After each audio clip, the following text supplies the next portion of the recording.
what's para sa anong subject mo. And yung pinaka-overall goal natin. Kasama sa video yun, sir.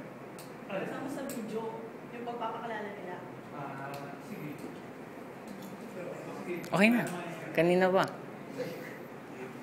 Ganda mo, mapapaya ako kay Sir Sherwin kasi makikita yung mag-English.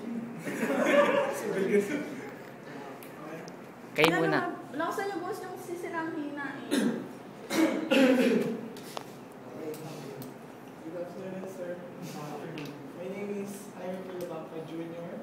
I'm an EC student from Mapo Institute of Technology. Okay. I'm Rosam Jatibo Isa, third year student from Mapuan, taking up Electronics and Communication Engineering. I'm Joshua Didams, also an ECE student from Mapo Institute of Technology.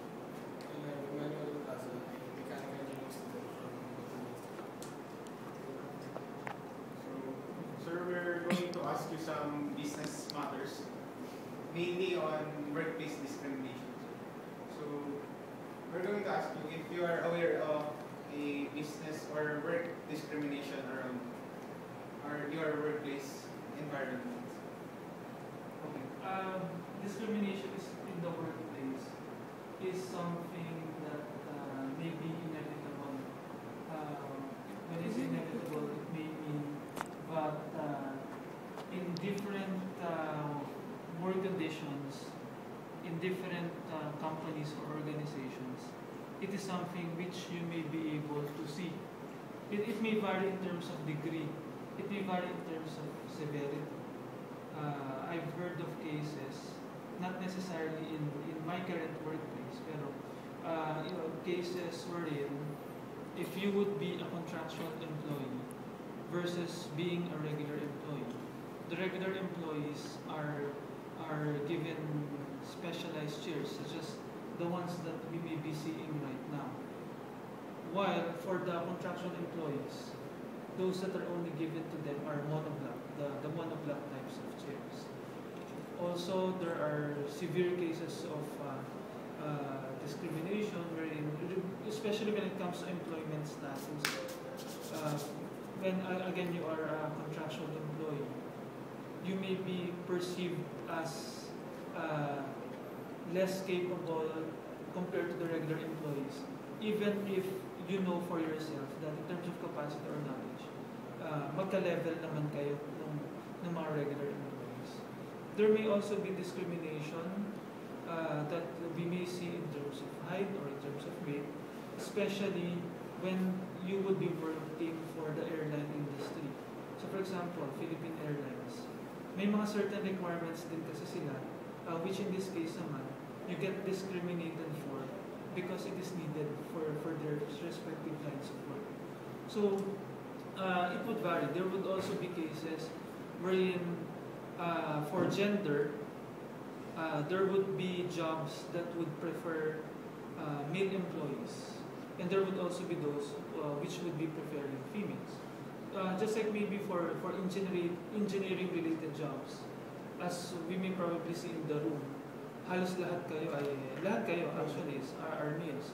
Because there is a perception na yung engineering types of jobs ay para dun sa mga buff na lalaki.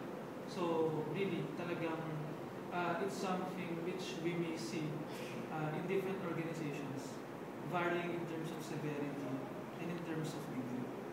So, sir, do you think it is healthy for a workplace environment to have this discriminations? Discrimination may have its certain purpose, but it would only be good if, or it would only serve its purpose if it is job related.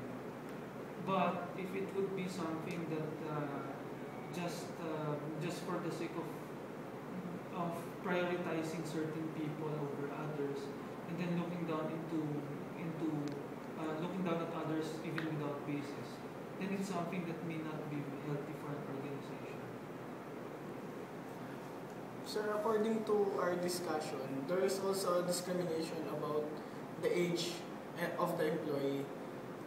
Yes. does the age important in applying for work position or any position in Okay. In terms of age kasi, there would be jobs that may be more fit for the younger people, for the younger ones. But not necessarily saying that if you are, let's say, in your late 40s or late 50s, hindi ka na pwede for this type of job. Kasi, for example, if you would be working for the contact center industry, for most contact centers, you may be required to work at night or in the graveyard shift, so to speak. So, if you would be working the graveyard shift, there may be a certain tendency for younger people to have greater capacity to adjust and to adapt to this type of work condition. Kasi when we get older, our biology would tell us na in terms of the immune system, in terms of health-related capacities, in terms of memory, medyo mas nalilimit kasi yung capacity ng individual, or let's say nag-deteriorate or nalilesen when the age increases. But I guess age, as may be seen nowadays, is becoming less of a factor in terms of determining whether you would be assigned for this particular task or not. Right now, in terms of, for example, choosing managers, there are lots of organizations now who are giving opportunities for the younger generation to be assigned for these top positions, especially those that are multinational.